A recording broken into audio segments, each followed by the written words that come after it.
संशोधन प्रस्ताव रखने का आपने मुझे अवसर प्रदान किया।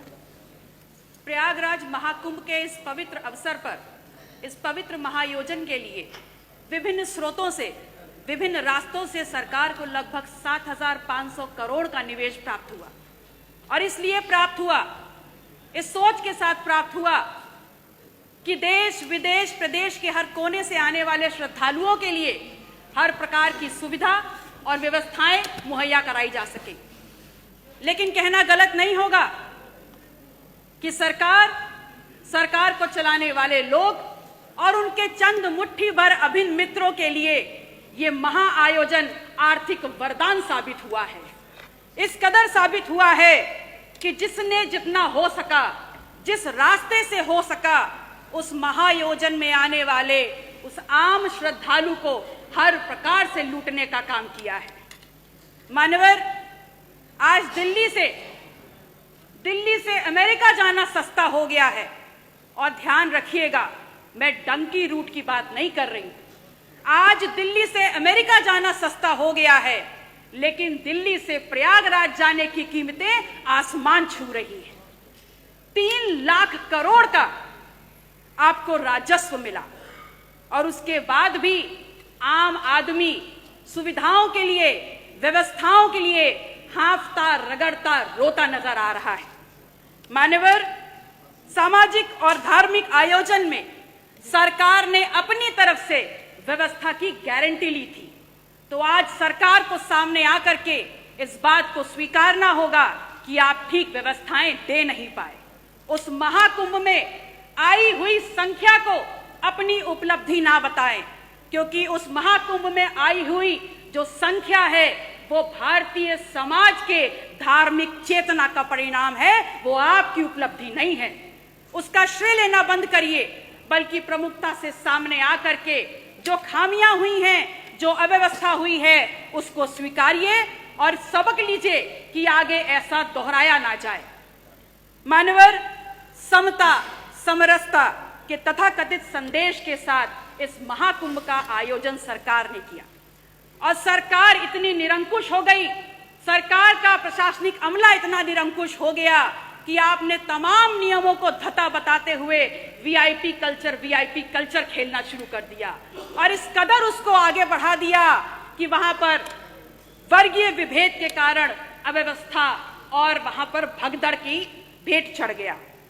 आम जन की आस्था, आम जन की भावनाएं के साथ जो खिलवाड़ हुआ है वो महज निंदनीय मात्र नहीं है, बल्कि एक पाप है। और वो पाप इस कदर है कि किसी भी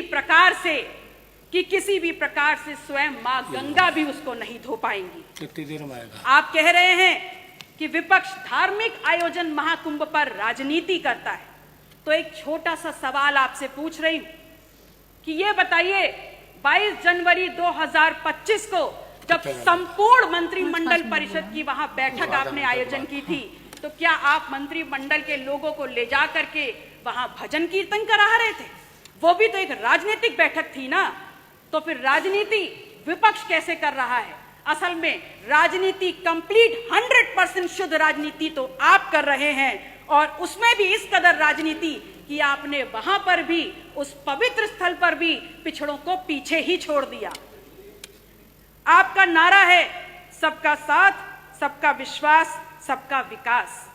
तो अगर बात विकास की है, अगर बात विश्वास की है, तो फिर ये बताइए कहां है विकास, कहां है सबका साथ और कहां है विश्वास?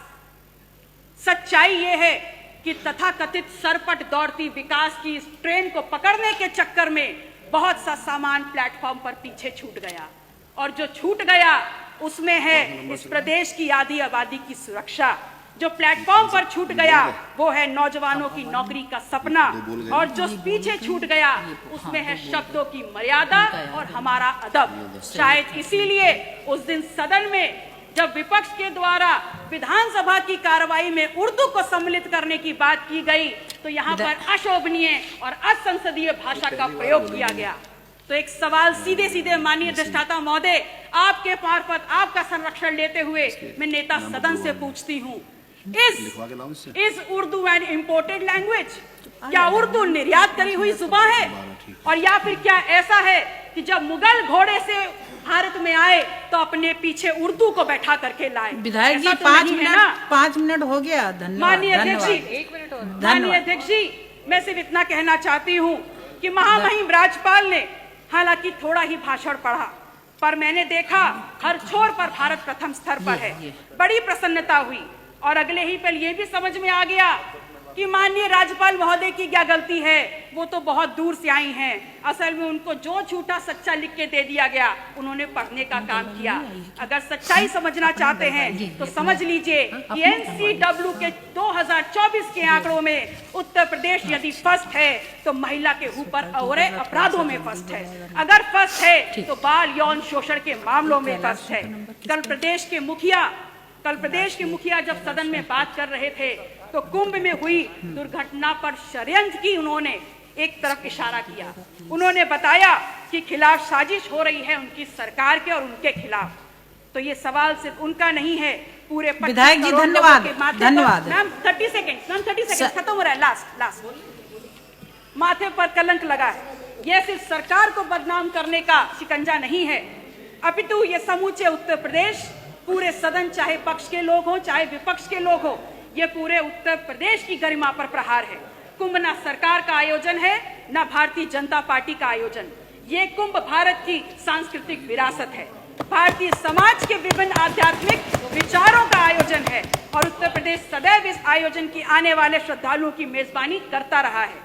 और अंत में मैं सरकार से मांग करती हूँ कि जो लोग भी षड्यंत्र में शामिल हैं उनके नाम सामने लाए जाएं, उनको कठोरतम सजा दी जाए।